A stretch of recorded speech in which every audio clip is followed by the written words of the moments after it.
गणपती बाप्पांची प्राणप्रतिष्ठा आज म्हणजे गणपती बसणार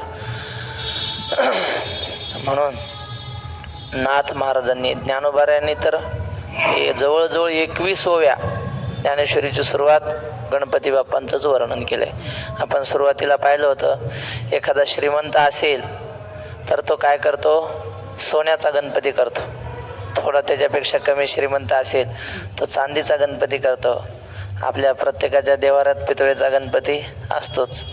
ज्ञानेश्वर महाराज म्हणले, आम्हालाही गणपती करायचा आहे, आमच्याकडे सोन्याचं धन नाही, आम्हा घरी धन शब्दांची चरत नाही. बस शब्दरूपी धन आहे आमच्याकडे, मग आम्ही शब्दाचा गणपती करून बसू. माऊलीनी देवा तुची गणेशू सकल अर्थमती प्रकाशू म्हणे निवृत्ती दासो अवधारी जोजी. हे शब्द ब्रह्म अशेष तेची मूर्ती सुवेश जेथ वर्ण वपू निर्दोष मिरवत असे. शब्द ब्रह्मरूपी गणपतीचं वर्णन माऊलींनी ज्ञानेश्वरीच्या 21 ओव्यांमध्ये सुरुवातीला केलंय. आणि शेवटची ओवी आहे अकार चरण युगल उकार उदर विशाल मकार महामंडल मस्तकाकारे. हे तिन्ही एकवटले तेथ शब्द ब्रह्म कवळले ते मी आश्रय गुरुकृपा नविले आदि बीज. ज्ञानोबारायांनी वर्णन केलंय. त्यानंतर नामदेवरायांनी सुद्धा वर्णन केलंय. प्रथम नमोतो नाही ते डोक महाराज म्हणतात बघा, प्रथम नमन करू गणनाथा उमा शंकराची या सुता चरणावरी ठेवणी माथा साष्टांगे आता दंडवत आता वंदो शारजा. नामदेव महाराजांनी वर्णन केले. नाथ महाराजांनी वर्णन केले भागवताच्या सुरुवातीला, नमन श्री एकदंता एकपणे तुची आता एकी दाविसी अनेकता परी एकात्मता न मोडे तुझ माझी वासू चराचरा म्हणून म्हणती लंबोदरा या लागी सकळांचा सोयरा साचोकारा तू होसी. गणपती बाप्पाला लंबोदर म्हणजे मोठं उदर असलेला का म्हणतात, ते म्हटले सगळं जग गणपतीच्या पोटात आहे. तुझं माझी वासू चराचरा म्हणून बोलती लंबोदरा या लागी सकळांचा सोयरा साचोकारा तू होसी. गणपती बाप्पा म्हणजे सगळ्यांचा मायबाप आहे. त्याच्या आता कारण ब्रह्मरूपाने गणपतीचा विचार करायचा आहे, त्यामुळं सगळ्यांचा जीवलग सोयरा आहे, तो आईबाप आहे असं नाथ महाराजांनी वर्णन केले. ते जाऊ द्या, पण तुकाराम महाराजांनी केलं का नाही गणपतीचं वर्णन? नमीला गणपती गाथ्यात ना म्हणजे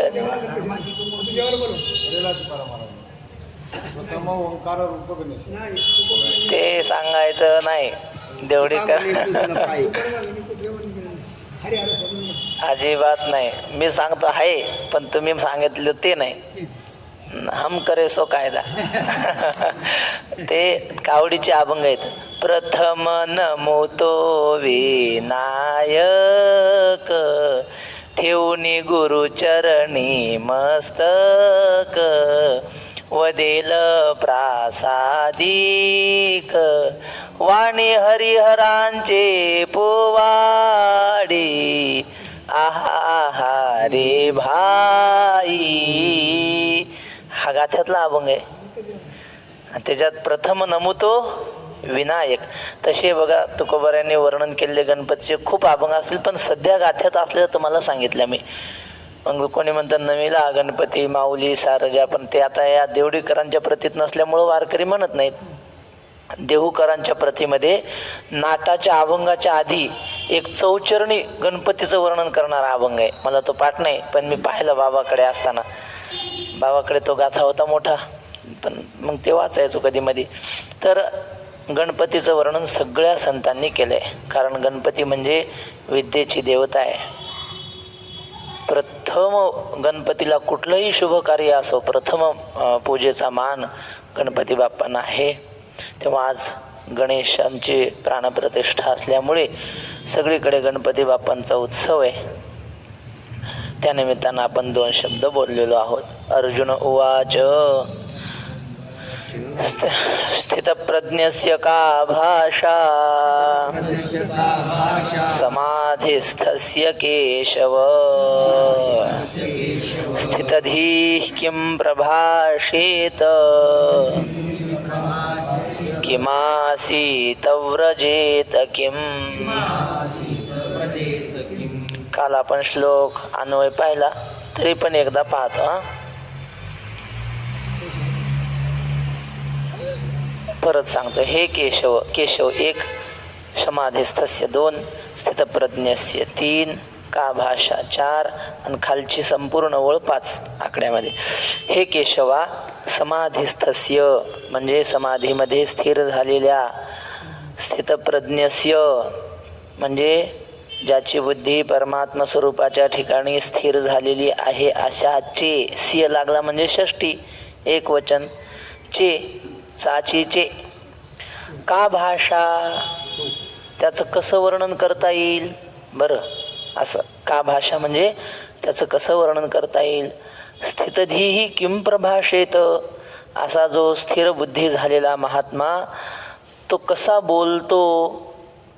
बर, किम आसीत, कसा बसतो असा अर्थ होतो. आसन या अर्थाने जर घेतलं तर कसा बसतो किंवा कसा असतो अशा अर्थाने. व्रजेत किम, व्रजेत म्हणजे चालतो कसा, असं ते काय गीताई लिहिलेले आपले हे विनोबा भावे, त्यांनी या सगळ्या गीतेच्या श्लोकाचं मराठीत भाषांतर केले, म्हणजे अर्थ नाही श्लोकच केले. आता हा श्लोक आहे की नाही याचं असं केलेलं आहे. डॉक्टर बाबा म्हणत असतात आळंदीत, स्थिरावला समाधीत स्थित प्रज्ञ कसा असे, कृष्णा सांग कसा बोले, कसा राहे फिरे कसा. सरळ अर्थ बरोबर केलाय. तुकाराम महाराजांनी सुद्धा गीतेच्या प्रत्येक श्लोकावर एक अभंग लिहिलेला आहे. म्हणजे गीतेच्या प्रत्येक श्लोकावर एक अभंग आहे. तो गाथ्यात नाही तुम्हाला सांगितलं ना, पण तो भेटतो वाचायला त्या समग्र तुकाराम गाथेत. 700 अभंग आहेत प्रत्येक गीतेच्या श्लोकावर. मुकुंद काका जाडदेवळेकर आहेत ना, त्यांची आळंदीमध्ये कथा होती माऊलींचं चरित्र. त्याला झाले आता 15 वर्ष जवळजवळ, आणि त्यांनी हा विषय सांगितला होता. ते म्हणले मुंबईच्या एका ग्रंथालयात मी हे अभंग वाचले तुकाराम महाराजांचे. वाचल्यानंतर माझी तरी वैयक्तिक अशी खात्री झाली म्हणले की तुकोबारांशिवाय एवढी प्रासादिक वाणी कुणाचीच असू शकत नाही, कोणी माना अथवा न माना. जाऊ द्या. तर या श्लोकावर काल आपण अर्थ पाहिला. आता माऊलींच्या ओव्या काय. या श्लोकामध्ये अर्जुनाने महात्म्यांची लक्षणं विचारली. महात्मा कुणाला म्हणावं. लक्षितस्य लक्षणं संभवती वा न इति परीक्षा, असं त्या तर्कसंग्रहामध्ये. आपण महात्मा म्हणतोय काल, पण त्याच्या ठिकाणी महात्म्याची लक्षणं आहेत की नाही हे पाहिलं पाहिजे. का उगच कोणाला महात्मा म्हणायचं. नुसतं जानवं घातलं म्हणजे ब्राह्मण होतो का. आचरण तसं पाहिजे. आचारात उच्चते द्विजाहा, आहे की नाही. मग बाबा एक गोष्ट सांगायचे. 2 मित्र होते. आता तुम्ही जातीवाचक घेऊ नका, बाबा जसं सांगायचे तसं सांगतो मी. ते म्हणले 2 मित्र होते. एक होता सोनार आणि एक होता धनगर, दोघांची मैत्री. आणि मग एका ठिकाणी असं ब्राह्मण भोजन चालू होतं, मंत्र उच्चार आणि स्वयंपाकाचा घमघमाट. तो धनगर जो होता तो म्हणला, का रे आपल्याला असं जेवण कधी मिळेल. तर म्हणला चातुर्मासाला राहिल्यावर नाही, चातुर्मासाला राहिल्यावर नाही. तर म्हणला असं जेवण मिळायसाठी ब्राह्मण व्हावं लागतंय, आपल्याला भेटत नसतंय म्हणले तसं जेवण. मग तो म्हणला गड्या आपल्याला तर जेव्हा वाटते काय करावं. सोनार म्हणलं त्यात काय, मग ब्राह्मण होऊ आपण. ब्राह्मण व्हायला काय लागतं रे. काय नाही म्हणे, सोवळं नेसलं जानवं घातलं की झालं ब्राह्मण. त्यात काय काय परीक्षा घेतंय कोणी, असं चेकिंग करताय का ब्राह्मण आहे की नाही. काहीच नाही. जानवं घातलं सोवळं नेसलं. गेले मग एका ब्राह्मणाकडे, वयस्कर ब्राह्मण. त्याला म्हणले बामण बुवा द्यानं हो तुमचं एखादं जुनं सोवळं असलं तर जानवं.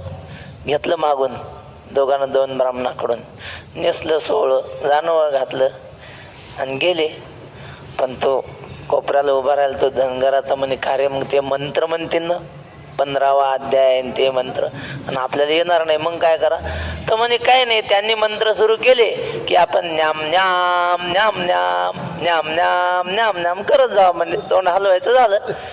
झालं. पंक्तीला बसले.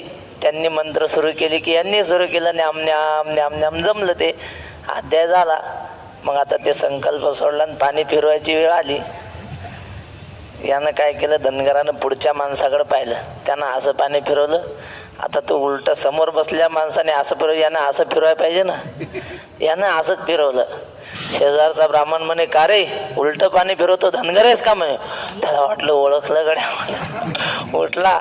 आता ते काय जवळजवळ बसले नव्हते, जवळजवळ बसले तर ओळखतील. तो कोपऱ्याला बसला तिकडे सोनार. हा उठला तो म्हणे, ओ पोद्दार मला याने ओळखलं, ओ पोद्दार मला याने ओळखलं. तो म्हणले, का तुला ओळखलं, तू जाय ना, आमचे जमलं होतं ना काम. आमचंही घालवलं. नुसतं कपडे घातले म्हणजे काय कोणी ब्राह्मण होतो का? नाही, लक्षणात बसला पाहिजे ना. तसं अर्जुन म्हणतो, देवा महात्म्याची लक्षणं काय ते सांगा, असं विचारलंय. आणि आचार्यांनी या श्लोकावर लिहिताना असं लिहिलंय की सर्वत्र एव ही अध्यात्मशास्त्रे कृतार्थ लक्षणाने यानी तानी एव साधनानी उपदिश्यन्ते यत्न साध्यत्वात. म्हणजे जिथं जिथं अध्यात्मशास्त्रात, मग ते ब्रह्मसूत्र असो, भगवद्गीता असो, तुकोबरायांची गाथा असो, ज्ञानेश्वरी असो, योगवाशिष्ठ असो, कुठलाही ग्रंथ असो, जिथं जिथं महात्म्याची लक्षणं आली ती साधकाची साधनं असतात. म्हणजे म्हणून आता हे गीतेमध्ये महात्म्याची लक्षणं आली म्हणजे काय? परमार्थ साधना करणाऱ्या साधकासाठी साधनं सांगितलेली आहेत. या निमित्ताने सिद्धस्य लक्षणानी साधकस्य साधनानी भवंती, असं ब्रह्मसूत्रात लिहिलंय.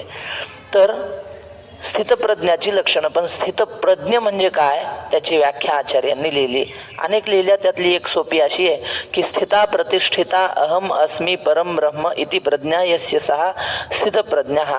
म्हणजे स्थिता म्हणजे स्थिर झालेली आहे, प्रज्ञा ज्याची बुद्धी अहम अस्मी परब्रह्म, परम ब्रह्म मी परब्रह्म स्वरूप आहे, अशी ज्याची स्थिर बुद्धी झाली, असा जो असेल त्याला स्थितप्रज्ञ म्हणावा.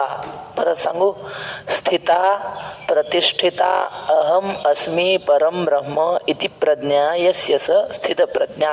आता माऊलींची ओवी.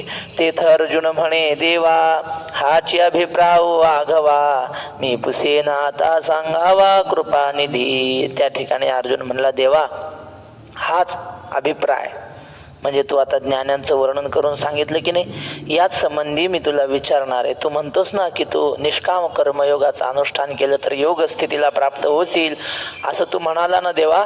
मग योग स्थितीला प्राप्त होणारा महात्मा कसा असतो त्याच संबंधी मी विचारणार आहे. पुसेन आता आघवा कृपानिधी. देवाला कृपानिधी म्हटले. निधी म्हणजे साठा, खूप कृपा ज्याच्याकडे आहे असा. मग अच्युत म्हणे सुखे, जे किरीटी तुझ निके, ते पूस पा उन्मेखे मनाचे ने. मग अच्युत म्हणजे भगवान श्रीकृष्ण म्हणले, अर्जुना तुला जे आवडतं, काय पाहिजे ते तू मला अगदी मोकळ्या मनाने विचार. पूसपा उन्मेखे मनाचे नी म्हणजे मोकळ्या मनाने विचार, काही संकोच करू नको. तुका म्हणे, बाळ माते पुढे नाचे, बोल आणि काचे नावडते. लेकरू असताना आई पुढं नाचतं तया तया, आणि आई जाऊ द्या कुठं बाहेर, आणि मग त्याला म्हणे तुला 500 रुपये देत, जरा नाच बरं. नाचत नाही ते. आई पुढं मोकळ्या म्हणून तिथं संकोच नाही. वारयाची धाव तैसे सरळ भाव, शंका हाणे हाव नाही जया. माये पुढे बाळका, रिगता न पडे शंका, तैसे मन देता लोका नालोची जो. आई पुढं लेकराला काही संकोच वाटत नाही, मोकळं राहतं. तसं अर्जुना बस त्या लेकरासारखं मोकळ्या मनानं विचार, काही मनात संकोच ठेवू नको. या बोला पार्थे म्हणितले सांग पा श्रीकृष्णा ते, काय म्हणिपे स्थित प्रज्ञा ते ओळखो केवी. असं देवाचं बोलणं ऐकल्यावर अर्जुन काय म्हणाला, म्हणितले सांग पा श्रीकृष्णा ते, काय म्हणिपे स्थितप्रज्ञा ते ओळखो केवी.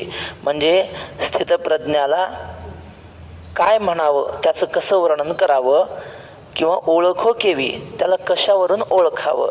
आणि स्थिरबुद्धी जो म्हणजे तो कैसिया चिन्हे जाणीजे, जो समाधी सुख भुंजे अखंडित. देवा स्थितप्रज्ञ म्हणून जो म्हटला जातो जगामध्ये, त्याला कुठल्या चिन्हांनी ओळखायचं? माणसाची लक्षणं असतात. चिन्ह हा कुठल्या पद्धतीचा माणूस आहे त्याच्या वागण्यावरून कळतं. खाकी पोशाख आहे, बिल्ला लावलेला आहे, कमरेला बंदूक लावलेली आहे, असं म्हणलं की हा पोलीस आहे, लक्षात येतं की नाही? मग तसं काहीतरी लक्षणं काय आहेत असे महात्म्याचे? तो कवणे स्थिती असे, कैसिया चिन्ही जाणे, जो समाधी सुख भुंजे अखंडित, जो अखंड समाधी सुखाचा अनुभव घेतो, भुंजे म्हणजे अनुभव घेतो, तो महात्मा कसा असेल, तो कवने स्थिती असे, कैसे निरूपे विलसे, देवा सांगावे हे ऐसे लक्ष्मीपती. तो महात्मा कोण्या स्थितीत असतो, कसा दिसतो, देवा सांगावे हे ऐसे लक्ष्मीपती. ज्ञानेश्वर महाराज असे हुशार आहेत, ते देवाला कुठल्या वेळी कोणतं विशेषण वापरायचं हे ज्ञानोबारांनाच कळतं. आता इथं काय म्हणले, लक्ष्मीपती, काय संबंध आहे, महात्म्याची लक्षणं चालली आणि लक्ष्मीच्या नवऱ्या सांग असं म्हणायचं काय काम आहे. पण मग माऊलींना काहीतरी सूचित करायचं असतं त्याच्यातून. लक्षणं कशाची चालली आहेत, स्थितप्रज्ञाची. स्थितप्रज्ञ कशाला म्हणतात, याची बुद्धी परब्रह्मामध्ये स्थिर आहे, विषय वासना ज्याला विचलित करू शकत नाहीत, अशी स्थिर बुद्धी ज्याची झालेली आहे. कितीही विषयाची वादळ आली तरी त्याची बुद्धी विचलित होत नाही. आणि हे लक्ष्मीपतीला विचारतात. म्हणले असं का, म्हणले तो लक्ष्मीपती बघा, तो असा शेषशाही झोपलेला आहे. हा, पायापाशी कोण आहे, लक्ष्मी आहे. उशाला कोण आहे, साप आहे मोठा. निद्रिताची नि अंगेशी साप तैशी उर्वशी. बा, तो झोपलेला आहे, उशाला साप आहे, त्याचं दुःख नाही, फणा काढलेला, आणि पायापाशी लक्ष्मी, त्याचं सुख नाही. एवढी मोठी लक्ष्मी प्राप्त असून सुद्धा तो त्याच्यामध्ये आसक्त नाही. आहे महात्म्याचंच लक्षण आहे ना, स्थिर बुद्धी महात्म्याचं. बाबा भागवतामध्ये लक्ष्मी स्वयंवर आले की नाही, समुद्र मंथनाच्या वेळी तो प्रसंग असा सांगायचे, ते ऐकणारे लोक जमिनीवर पडू पडू हसायचे. एवढं बाबा ते विनोदाने सांगायचे. मी तुम्हाला सांगितलं असतं पण मग ज्ञानेश्वरी राहीन बाजूला. सांगाच का, थोडक्यात सांगतो, मला तसं जमणार नाही, जसं जमल तसं सांगतो. समुद्र मंथन झालं आणि मग त्या समुद्रातून 14 रत्न निघाले म्हणतात. काय तो श्लोक आहे ना, लक्ष्मी कौस्तुभ पारिजात कसुरा धन्वंतरी चंद्रमा, असे ते 14 रत्न निघाले. आणि पहिलं निघालं लक्ष्मी. एकूण राक्षस आणि तिकून देव ओढत होते. लक्ष्मी निघाल्याबरोबर हातातले कामं दिले सगळ्यांनी सोडून, सगळे साधू संतन सगळेच ते म्हणले हे आम्हाला पाहिजे. राक्षस म्हणायचे हे आम्हाला पाहिजे. लक्ष्मी म्हणले असा गोंधळ करू नका, मी हातामध्ये वरमाला घेते आणि मला ज्याला स्वीकार करायचं ज्याचा त्याच्या गळ्यात मी माळ घालीन. ठीक आहे म्हणले.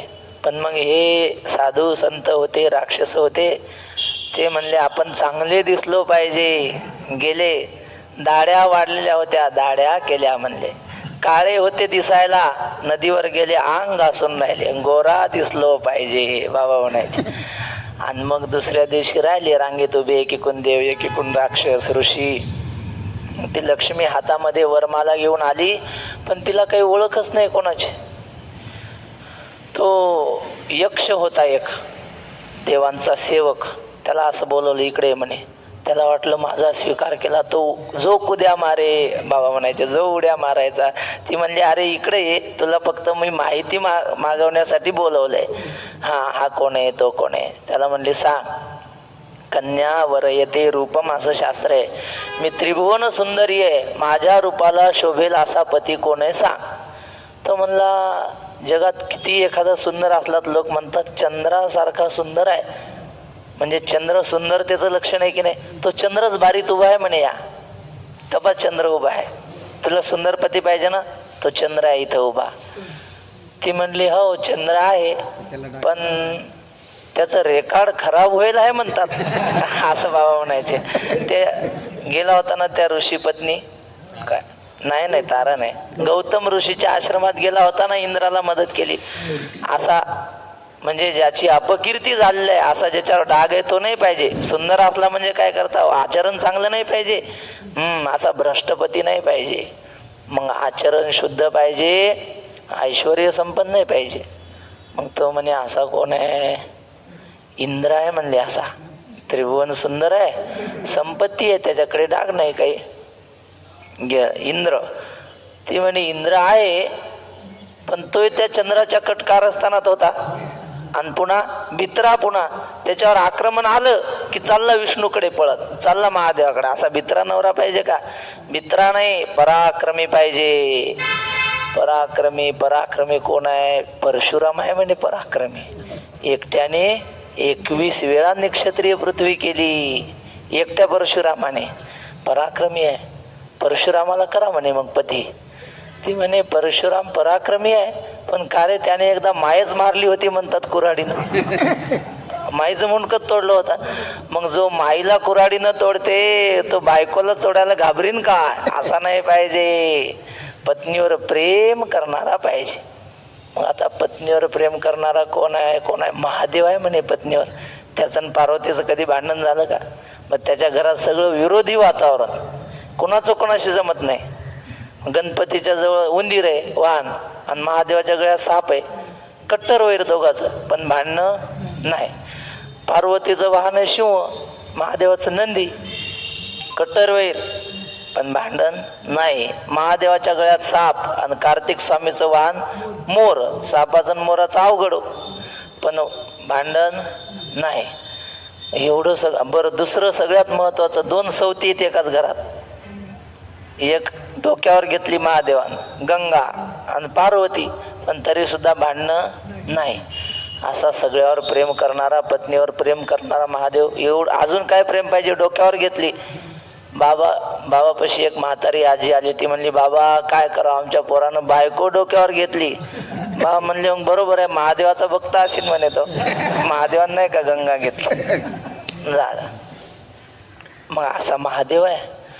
ते लक्ष्मी म्हणे, बरोबर आहे, बायकोवर प्रेम करणारा आहे, पण तो का रे मसनात राहते म्हणतात. तो स्मशाने श्वा क्रीडा स्मरहर पिशाचा सहचरा सीता भस्मालेप स्रग पिनुर करोटी परिकरा. काही नाही, दिगंबर राहतो. आणि मग बाबा म्हणायचे, मग आम्ही, ती लक्ष्मी म्हणली, मी गेली बायांना म्हणली चला दळण नेसायला. त्या बाया काय म्हणते, नको बाई, तो नवरा भूतासारखाच राहते घरात, आम्ही नाही येत. अशा म्हणतील. तो भूतासारखा नाही पाहिजे. मग तो यक्ष म्हणला, पहा आता तू काही तुला नवरा भेटत नाही, मग याच्यात दोष काढते त्याच्यात दोष काढते, तो आता अशीच राहते. ते म्हणे, नाही नाही, असं कोणीतरी. तो म्हणे, हे काय, तो पलीकडे विष्णू उभा आहे म्हणे, पण तो काय तुझ्या वरमालेसाठी उभा नाही, तो समुद्र मंथनासाठी आलेला आहे, त्याला तुझी इच्छा नाही. ती म्हणे, इच्छा नाही? अरे हे तर बारी लावून उभे आहेत, चाल म्हणे त्याच्यापाशी. तो म्हणे, मी नेतो, पण तो तुझा स्वीकार करेल की नाही सांगता येत नाही. ती म्हणे, मूर्ख आहेस तो, स्वीकार करत नाही. मी लक्ष्मी आहे, माझा स्वीकार करत नाही म्हणजे काय? गेली. भगवान महाविष्णू उभे होते, त्यांच्या समोर वर मला घेऊन उभी राहिली. देवानं तिकडं तोंड केलं, पुन्हा तिकडून उभी राहिली, पुन्हा मागं तोंड केलं. असं 3 प्रदक्षिणा केल्या. असं भगवान त्रिपरिक्रम्य असं भागवतात आहे. असं बाबा म्हणले, बरं मी काय वाचून सांगितलं ना, ऐकून सांगतो.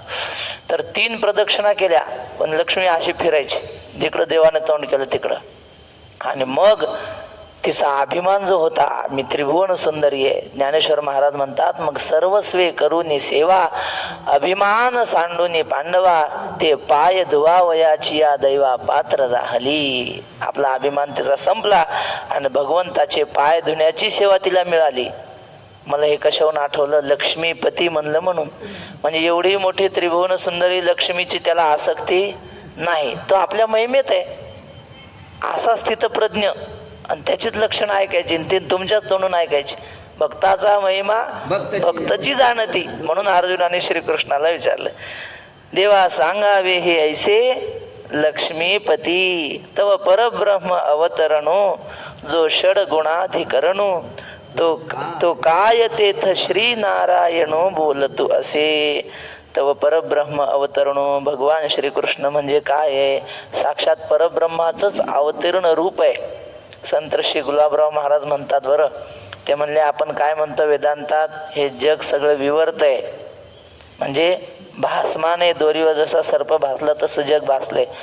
पण ते गुलाबराव महाराज म्हणतात, जग भासलेलं म्हणा, पण देवाचे अवतार भासलेले नाहीत जगात झालेले, ते अनध्यस्त विवर्त आहेत. विवर्त म्हणा पण अनध्यस्त. जशी समुद्राची लाट असते, तसे हे देवाचे अवतार आहेत. हे अवतार जे सकळ जे समुद्रीचे का कल्लोळ विश्व हे मृगजळ जया रश्मीस्तव भासतसे. म्हणून देवाचे अवतार शरीर हे अध्यस्त मानायची नाही, खोटी मानायची नाही. ते साक्षात ब्रह्म चैतन्य स्वरूप आहे.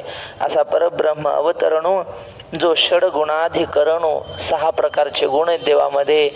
ऐका, यश श्री औदार्य ज्ञान वैराग्य ऐश्वर हे 6 ही गुणवर्य वसती जेथ म्हणून तो भगवंतू. असा भगवान परमात्मा षडगुणाधिकरणू. माऊलींनी म्हटले ना, माझी जीवीची आवडी पंढरपुराने न गुडी पांडुरंगे मन रंगले गोविंदाचे गुणे वेधले. गोविंदाचे गुणी वेधले हे सांगायचं होतं. भगवंताच्या ठिकाणी गुण आहेत, हे 6 प्रकारचे गुण. तव परब्रह्म अवतरणो षडगुणाधिकरणो तो काय तेथ नारायणो बोलतो से. तो नारायण काय बोलता झाला? देवाला नारायण का म्हणतात? नाथ महाराजांनी भागवताच्या पहिल्या अध्यायात लिहिले, नरांचा समुदाय गहन त्यासी नार म्हणती जाण त्यांचे आयन म्हणजे स्थान म्हणून नारायण म्हणती आत्मयासी. सगळ्या नरांचा समुदाय म्हणजे जगामधले जेवढे स्त्री पुरुष आहेत यांचा सगळा समुदाय त्याला नार म्हणतात. आणि त्यांचे आयन म्हणजे स्थान, त्या सगळ्यांचं राहण्याचं स्थान किंवा शेवटी जाण्याचं स्थान त्याला नारायण असं म्हणतात. म्हणून देवाला नारायण म्हटलंय. काय बोलता झाला? श्री भगवान वाच प्रजहाति यदा कामान सर्वान् पार्थ मनोगता आत्मन्येवात्मना तुष्टस् स्थितप्रज्ञस्तदोच्यते.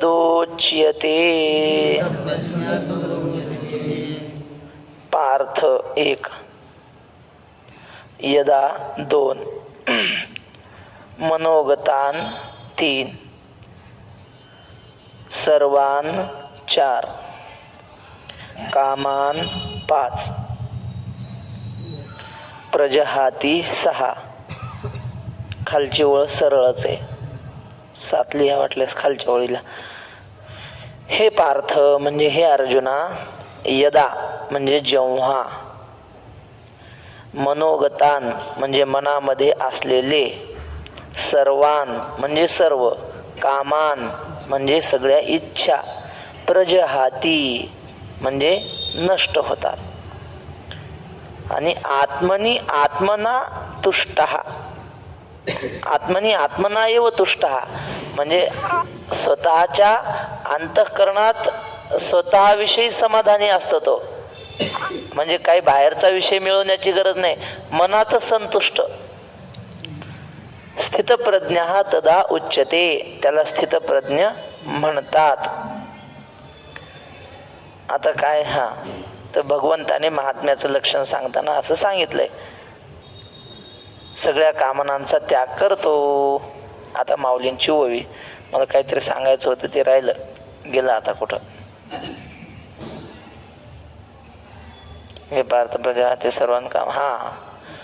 कबीर महाराजांनी लिहिलंय, राजा कोण आहे? राजा या जगात म्हणजे चाह गई चिंता मिटी मनुजा बेपरवाह जिनको कछु न चाहिए वो शाहन के शाह.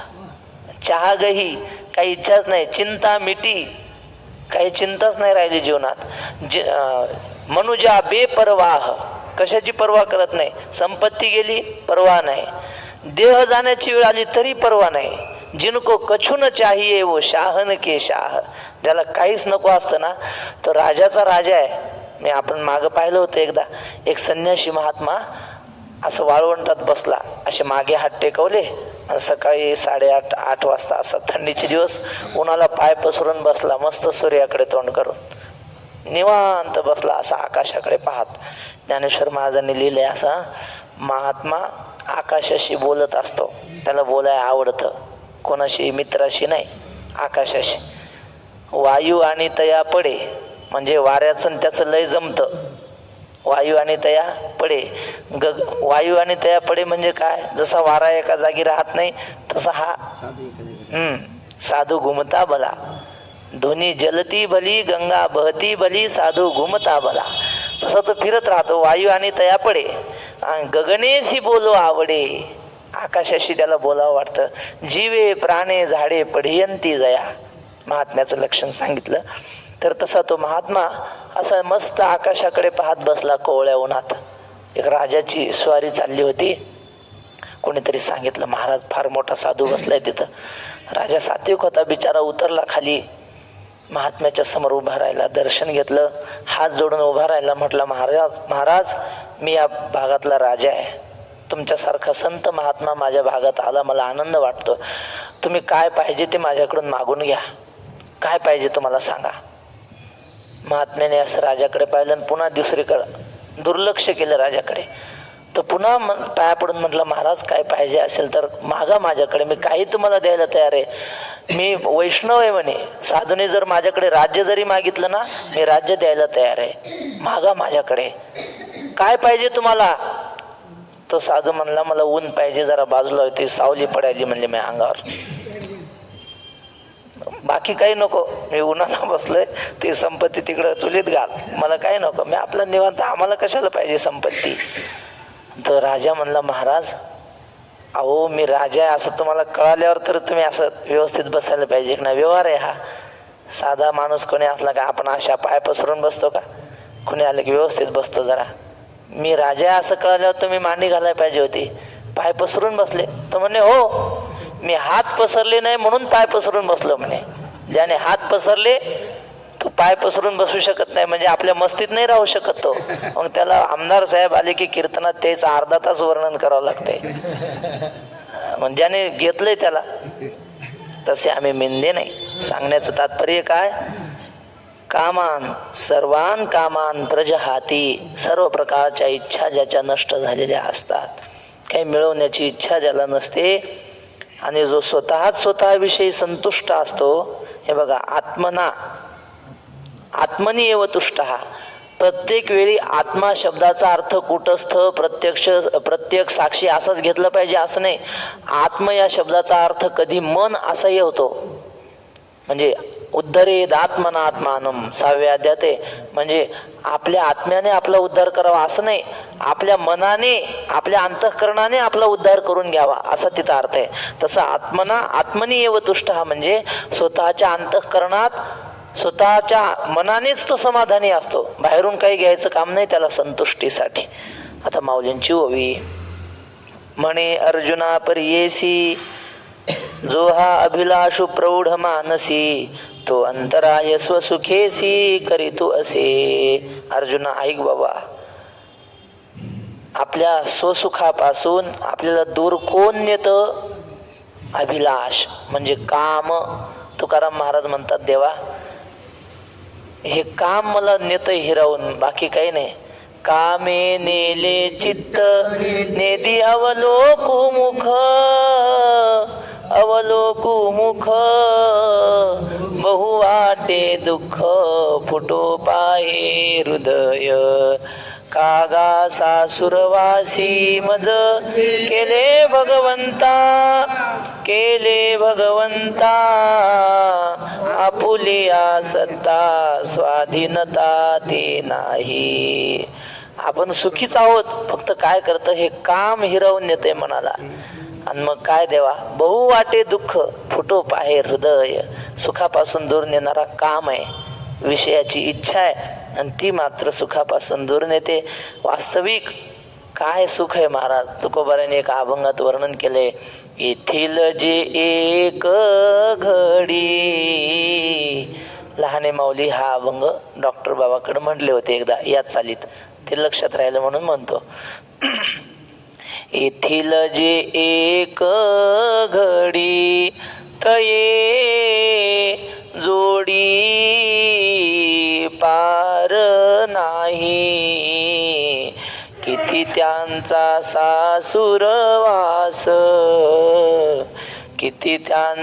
सासुरवास तुकोबाराय म्हणतात देवा संतांच्या संगतीमध्ये परमार्थामध्ये किती गोडी आहे. इथला एक एक क्षण म्हणजे लाख मोलाचा आहे. एक ओवी ऐकायला भेटली, एखादी संतांची कथा ऐकायला भेटली, किती आनंद वाटतो. येथील जे एक घडी ते जोडी पार नाही. आणि संसाराचा विचार केला तर काय, संसारामध्ये आयुष्यभर जरी केला तर दुःखच पदरात आहे.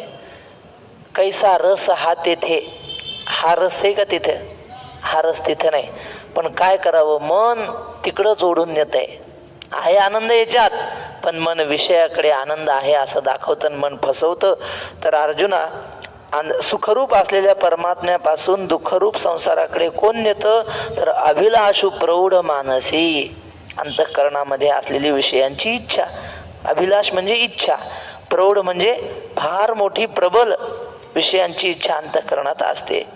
आणि मग त्या अंतःकरणाला विषयाकडे मनाने नेलं, त्या इच्छेनं नेलं की मग अंतराय स्वसुखेशी करीतो असे. अंतराय म्हणजे अंतर पडतं मग सुखापासून, म्हणजे परमात्म्यापासून आपल्याला. एक गीता प्रेसचा फार सुंदर ग्रंथ आहे, हिंदू संस्कृती अंक, हे एवढा मोठा आहे असा. त्याच्यामध्ये महात्मा संतुष्ट असतो. आणि मग तो कुठेही जरी राहिला, ज्याची इंद्रिय त्याच्या ताब्यात राहिली ना, तो कुठेही जरी राहिला तरी फरक पडत नाही असं त्यांनी लिहिलंय. तो श्लोक असा आहे, परमार्थ दर्शनामृत रस लाभेन अन्यस्मात अलम अलम प्रत्ययवान स्थित प्रज्ञा. आचार्य यांनी गीता भाषेत लिहिले. संतुष्ट म्हणजे काय, म्हणजे परमात्म रूप स्वरूप प्राप्त झाल्यामुळं अन्यस्मात म्हणजे इतरांपासून, अलम प्रत्ययवान स्थित प्रज्ञा. अलम म्हणजे पूर्ण, आळंदी आहे की नाही, आळंदी शब्द आहे, तर त्याचा समास करतात जुने महात्मे. आळंदी म्हणजे अलम ददाती ती आलंदीही असं म्हणलं. अलम म्हणजे परिपूर्ण करते, तिला आळंदी म्हणतात. अलंकापूर म्हणतात आळंदीला. अलंकापूर का, अलंकरोती ती अलंकापूर म्हणजे जी साधकाला अलंकृत करते. गावाकडून येताना उगा असतो, आळंदी सोडताना ह भ प होऊन जातं. नाही तर मृदंग अलंकार, संगीत अलंकार, ज्ञानेश्वरी कंठभूषण हे अलंकार कोणी दिले, माऊलीने दिले. म्हणून अलंकरोती ती अलंकापुरा.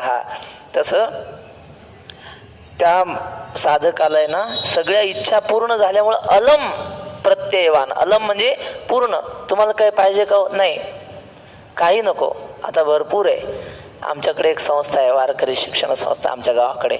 त्या महाराजांनी असं मोठं वाक्य लिहिलंय, सर्व काही भरपूर आहे असं मोठ्या वाक्यात लिहिलं. म्हणजे आम्हाला कोणी काय आता देण्याचे काम नाही, सर्व काही भरपूर आहे. असे महात्म्याचं जीवन असतं, काही नाही, सर्व काही भरपूर आहे.